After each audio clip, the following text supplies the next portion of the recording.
Olá,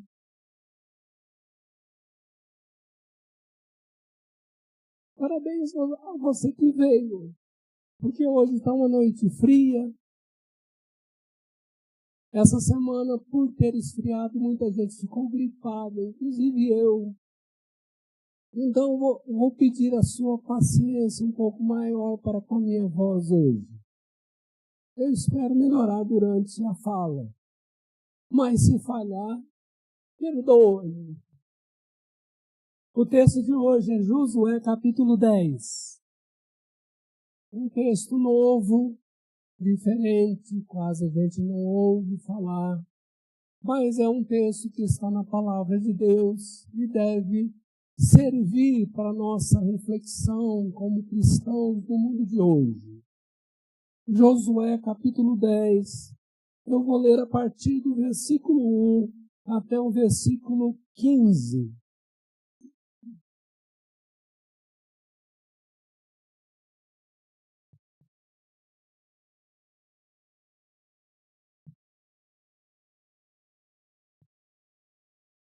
Tendo Adonisedeque, rei de Jerusalém, ouvido que Josué tomara a cidade de Ai, e havia totalmente destruído e feito a Ai ao seu rei, como fizera a Jericó e ao seu rei, e que os moradores de Gibeão fizeram um acordo de paz com os israelitas e estavam no meio deles, temeu muito.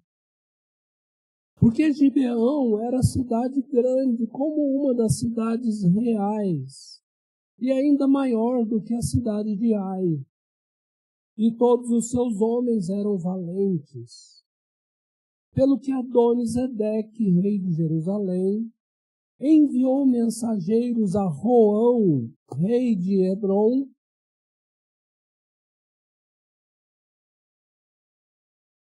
e a Pirã, rei de Jarmute, e a Jafia, rei de Laquis, e a Debir, rei de Eglon, dizendo: Subi a mim e ajudai-me.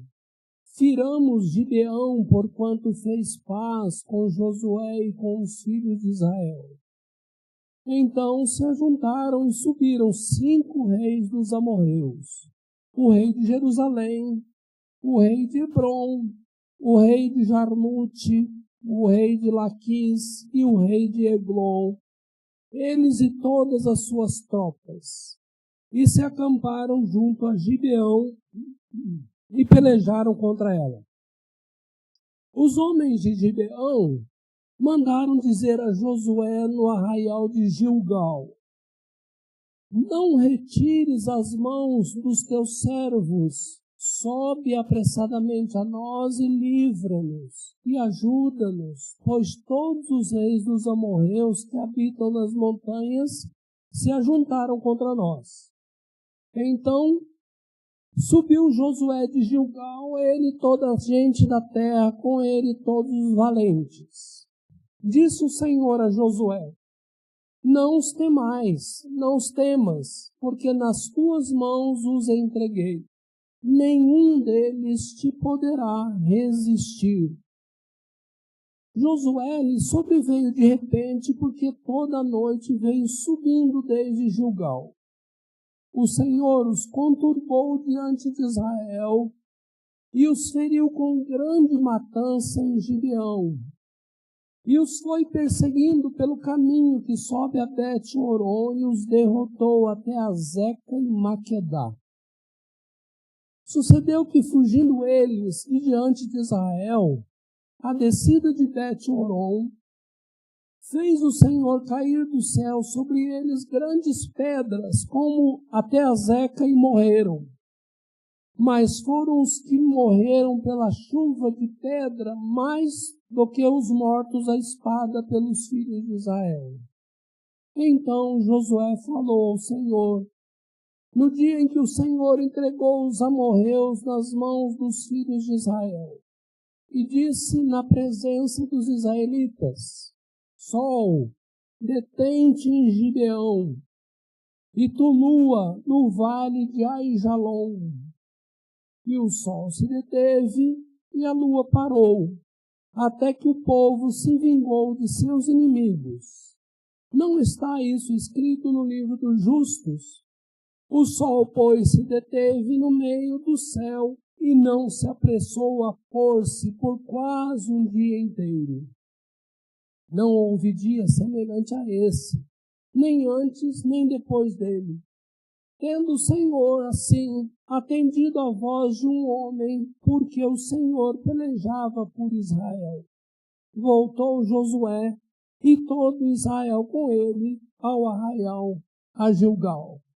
Que Deus nos abençoe na meditação dessa palavra. Conserve a sua Bíblia aberta, por favor.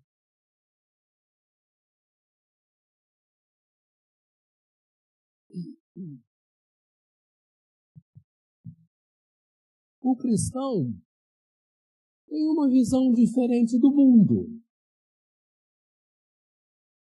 Somos cristãos porque cremos que o mundo foi criado por uma pessoa inteligente, poderosa, chamada Deus.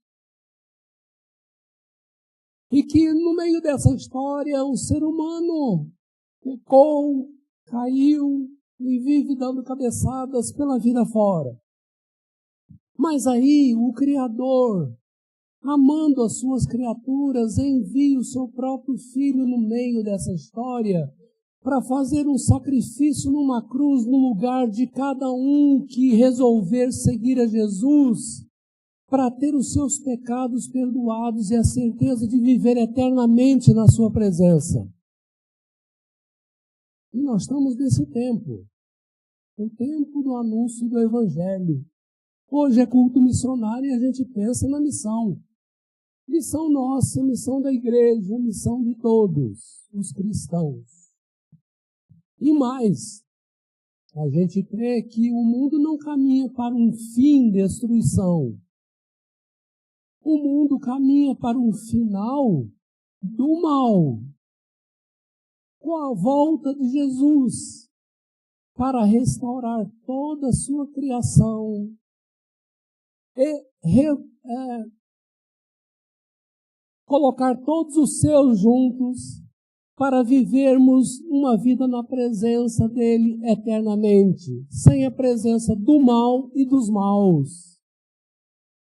Então, um cristão tem uma visão para o futuro otimista, esperançosa, não pessimista, de que vai tudo piorar, nada vai dar certo. Não, nós temos uma visão otimista. Ora, se a nossa visão do mundo é essa, a gente quer colocar a nossa vida nas mãos de Deus, quer procurar conhecer a vontade desse Deus para nós, cada dia, e quer procurar seguir a vontade desse Deus na nossa vida. Porque a Bíblia diz que a vontade de Deus é boa, perfeita e agradável, muito melhor do que a nossa vontade. Mas a questão prática é, como saber a vontade de Deus? Se Deus é invisível, se Deus não fala conosco audivelmente, naturalmente, não que ele não possa falar, ele pode, e muitas vezes fala, mas normalmente nos fala através da sua palavra, bem como através do seu Espírito que habita em nós. A questão prática é, existe uma vontade geral para todos nós, expressa na Bíblia, mas existe também uma vontade específica para a minha vida e para a sua vida. É quando a gente chega para Deus e pergunta o que o Senhor quer de mim.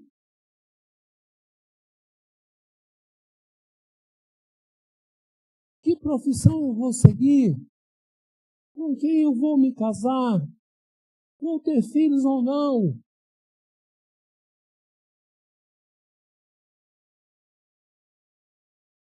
E essa é uma questão difícil, eu acho.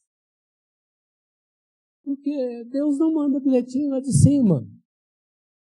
A gente que precisa aprender no contato com Ele a discernir se é algum plano nosso, da vontade dEle ou não.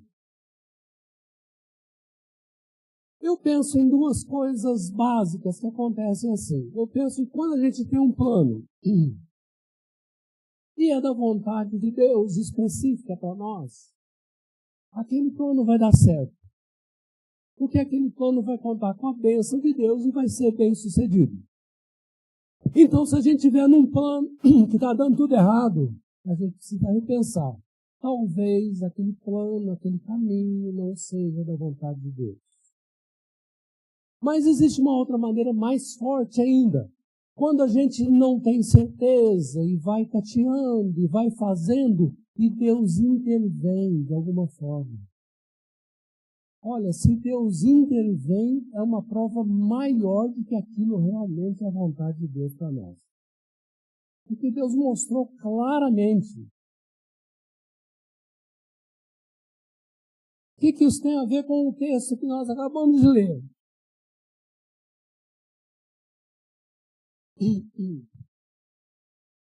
Nesse texto, aliás, antes de chegar nesse texto, para quem não tem acompanhado as mensagens aqui da nossa igreja, Deus havia prometido uma terra para o seu povo Israel, que é o seu povo do Antigo Testamento, que é a terra de Canaã.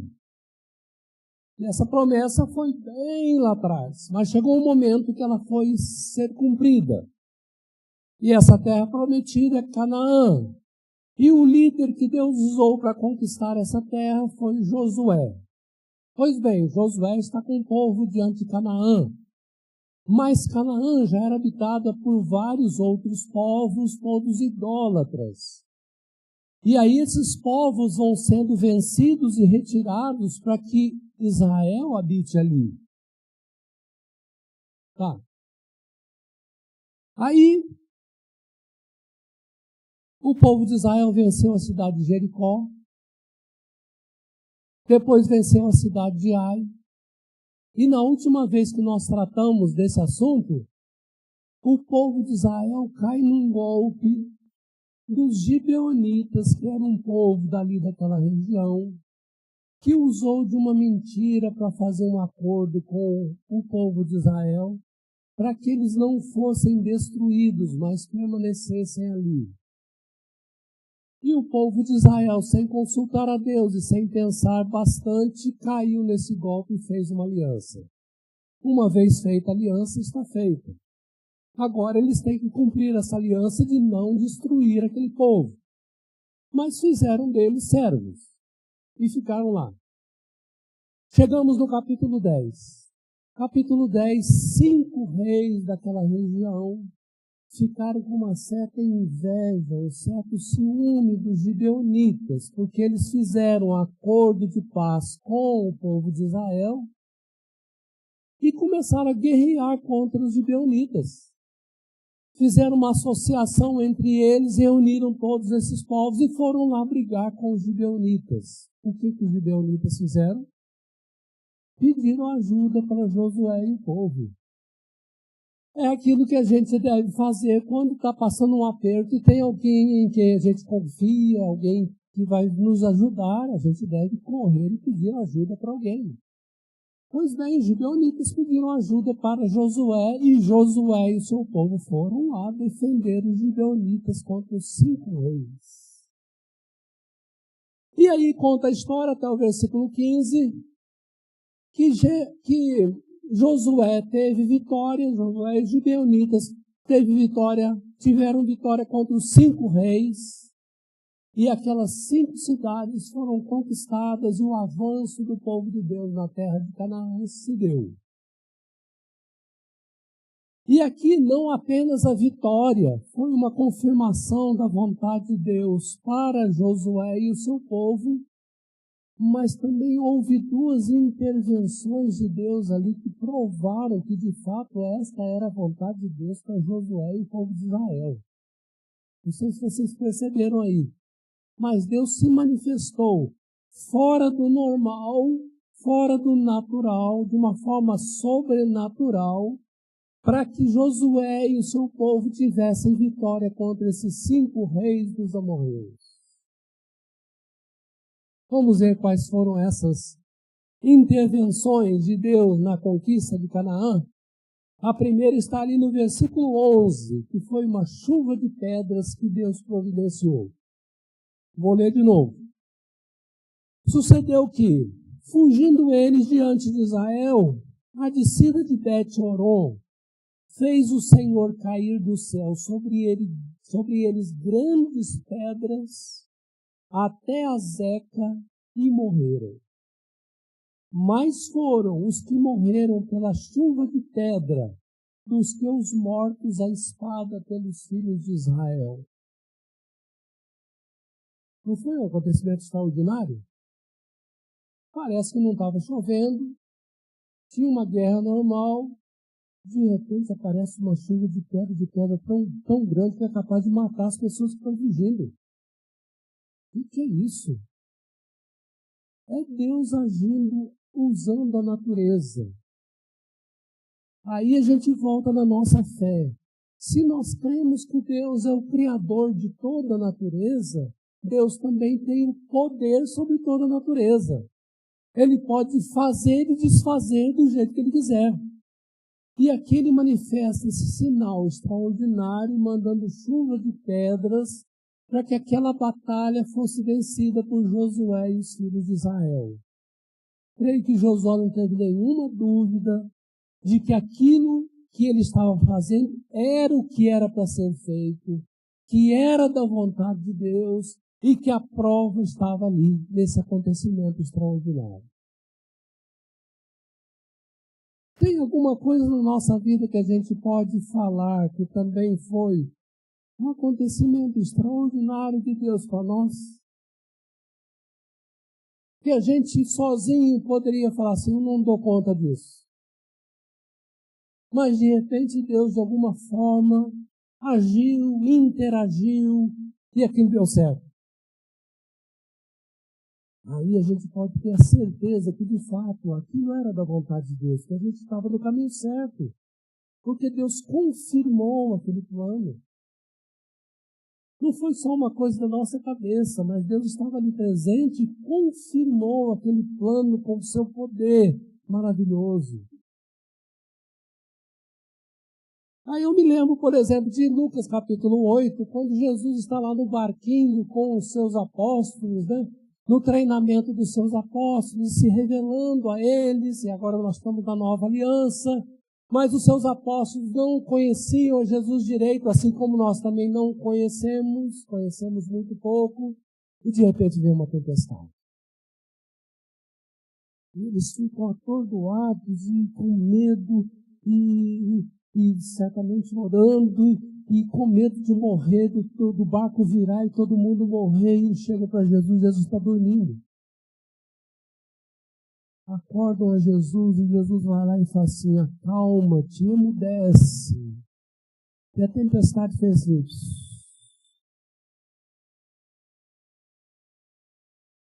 Reação dos apóstolos, quem é este? Que até o mar e o vento lhe obedecem. Quem é este? Este é o Criador de toda a natureza, que tem poder sobre a natureza. E pode mover céus e terra para cumprir a sua vontade. E se a nossa vida está nas mãos dele, a gente não precisa temer nada. Ao contrário, a gente tem que colocar a nossa vida nas mãos dele cada dia mais para estarmos dentro da sua vontade. É isso. Pois então aqui houve uma chuva de pedras. E Josué, então, teve a certeza que ele estava no caminho certo. Vamos para o segundo sinal? Está ali no verso 13 e 14.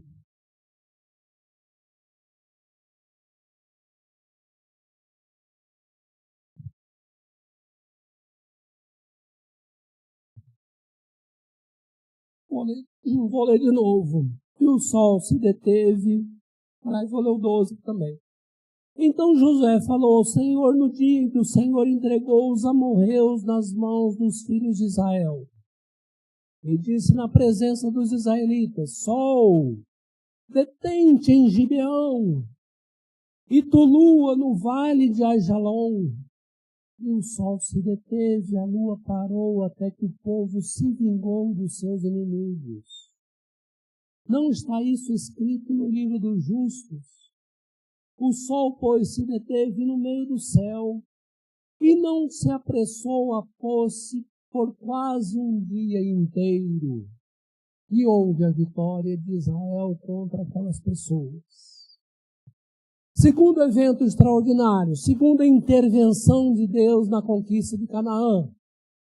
O sol de repente para perto do meio-dia e fica quase um dia inteiro parado até que a guerra pudesse ser resolvida. Eu nunca vi isso. Alguém já viu? O sol parar, a lua parar. Pois bem, quem é que fez isso? É o Deus Criador que tem poder sobre a sua criação. Que fez o sol girar, mas pode fazer também o sol parar. E dizem os comentaristas que os astrônomos, pesquisando para trás, porque isso deve ter acontecido lá pelo ano 1400 a.C., descobriram uma falha cronológica. Está faltando quase um dia no relógio. Está aqui. A explicação é essa. Houve um evento extraordinário, uma intervenção de Deus naquela conquista, provando para Josué e os seus que era de fato da vontade de Deus, que eles deveriam conquistar aquela terra. E que aqueles reis deveriam, de fato, não conseguir o seu objetivo frente ao povo de Israel. Pois bem, no calendário judaico, em Lucas 23, diz que no dia que Jesus foi pregado numa cruz, cerca de 9 horas da manhã, até as 3 horas da tarde, quando ele faleceu, entre meio-dia e 3 da tarde, diz que o sol parou, escureceu toda a terra. Escureceu toda a terra. Durante 3 horas daquele dia, mostrando que algo extraordinário estava acontecendo. E, de fato, é a base da nossa salvação, a morte de Cristo, o Cordeiro de Deus, numa cruz em nosso lugar. Mas Deus quis chamar a atenção daquele povo naquela época, e também a nossa, promovendo uma escuridão ao meio-dia, de meio-dia até as 3 da tarde, por causa daquele evento na morte de Jesus. E hoje nós estamos estudando o discipulado, que um dos sinais que vai haver na volta de Jesus não é a questão de guerra entre os homens, mas sim a mudança no sol, na lua, nas estrelas, exatamente na criação que Deus fez. Então a gente precisa prestar atenção nesses sinais, nessas intervenções de Deus, para conhecer melhor a sua vontade para nós e realizar a sua vontade na nossa vida. Depois desse evento lá, diz o Lucas, que um centurião que não era cristão chegou à seguinte conclusão: verdadeiramente esse homem era justo. Algo extraordinário aconteceu, ninguém podia explicar aquilo. E ele deve ter pensado: nós estamos fazendo algo errado, nós estamos matando um justo, porque até o Pai lá no céu mostrou isso, que alguma injustiça está acontecendo, mas dentro do plano de Deus essa injustiça se reverte em salvação para quem crê em Jesus. Então, meus irmãos, são 2 sinais extraordinários que eu queria trazer com esse texto, que provam, sem dúvida nenhuma, que esse caminho que eles estavam trilhando era da vontade de Deus. Quais são os planos que a gente tem no dia a dia?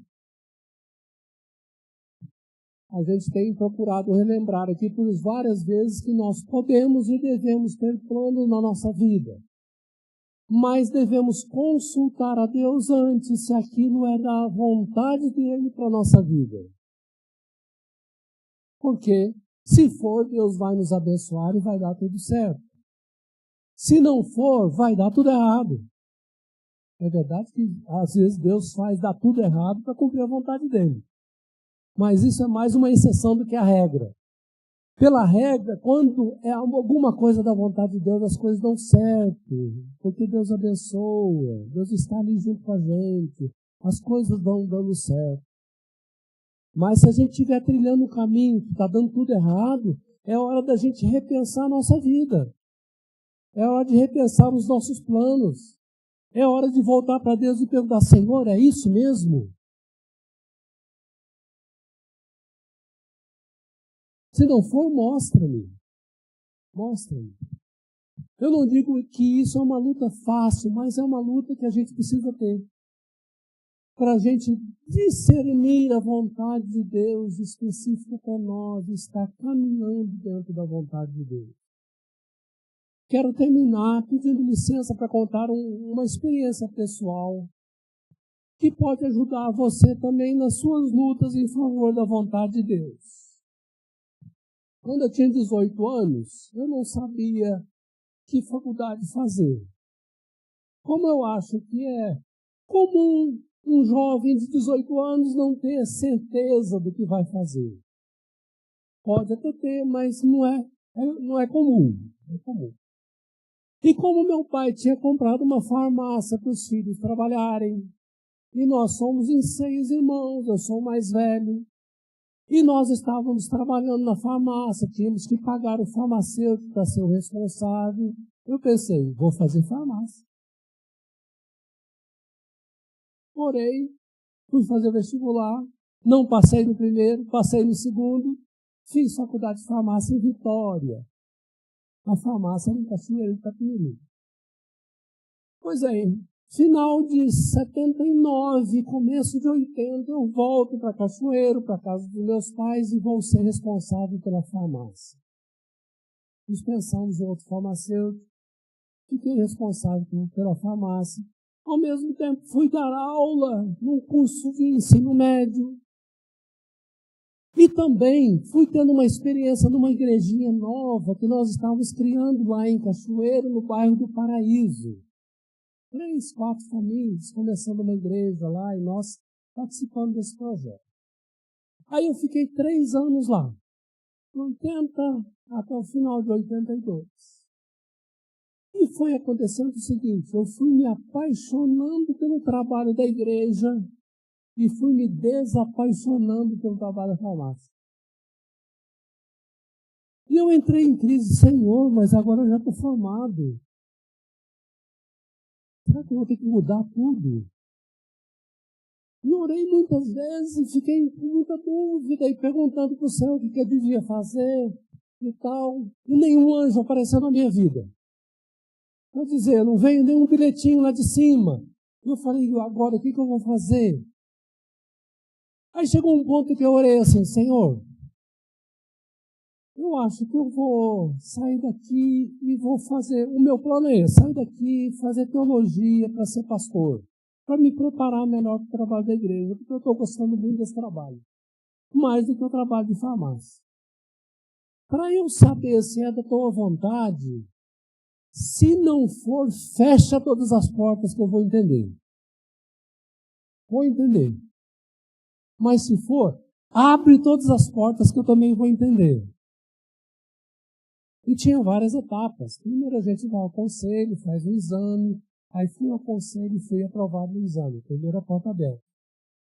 O conselho me mandou para o presbitério, fui examinado no presbitério, passei, segunda porta aberta. O presbitério me mandou para o seminário em Campinas, tinha vestibular, passei no vestibular, terceira porta aberta.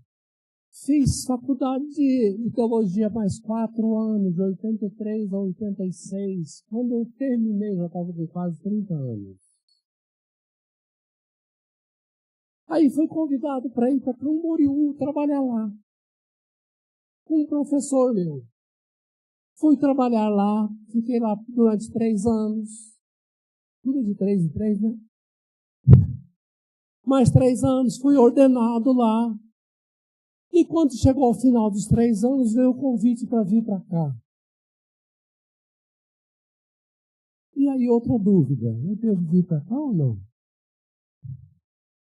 Eu já tinha passado aqui em 86 como seminarista, então a igreja já me conhecia, eu conhecia a igreja.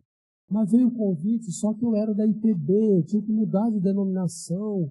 Era um processo difícil, né? Então, novamente, eu coloquei diante de Deus, Senhor, se for da tua vontade, abre as portas. Se não for, fecha, que eu vou entender. E as portas ficaram escancaradas. E aí eu vim para cá com o coração temeroso. Lá eu era um pastor auxiliar entre 3 pastores. Aqui eu assumi a igreja como pastor oficial durante muito tempo sozinho. Coração temeroso. E fomos ano a ano, né? Ano a ano. E depois de um certo tempo eu pensei assim, eu acho que Deus preparou essa igreja para mim, me preparou para essa igreja. Eu acho que foi da vontade de Deus aquela decisão lá atrás de deixar a farmácia e ir para a teologia. É verdade que durante alguns anos eu exerci as 2 atividades, depois chegou num ponto que não deu mais, eu abri mão da farmácia e fiquei com a teologia. Mas olha, já são 35 anos cuidando dessa igreja. E hoje eu posso dizer para vocês com certeza que esse plano foi da vontade de Deus para a minha vida e para a vida dessa igreja também.